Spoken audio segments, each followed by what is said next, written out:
scholars of the heart talk about different poisons of the heart, and one of the poisons is not guarding the eyes. So what you look at of the haram, that is a poison of the heart.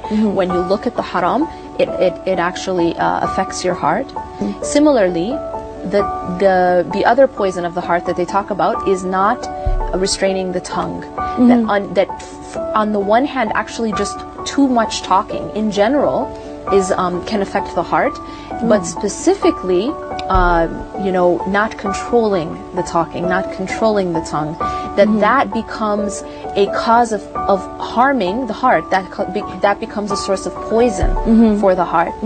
And it's important because you mentioned gossiping and backbiting, slander, etc. That those are kind of these obvious ways in which we know that we shouldn't, those are like, we know that those are sins. Or, most of us know we shouldn't be talking bad about people. We shouldn't be lying.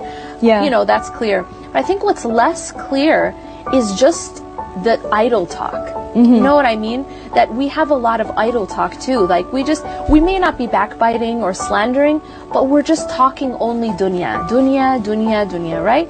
We just talk about the latest fashion, or we talk about the sports score, or we talk about the movies, and while it's not that it's necessarily haram, but it's just empty, and the idea is no substance. And the idea is all of that type of focus.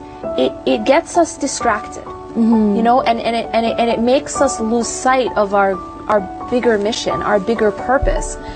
My purpose on this earth isn't, the fashion or to make money or to, that's all the dunya. That's all just distractions. That's just, Allah describes those things as zina or متاع الحياة الدنيا. This is the pleasures, the decoration of dunya, but this isn't the real thing. The real thing we're doing here is knowing, loving, and worshiping Allah subhanahu wa ta'ala.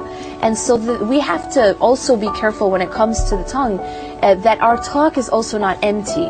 It's not all, because if all of our talk is dunya, then we get caught up and we lose sight of our greater purpose.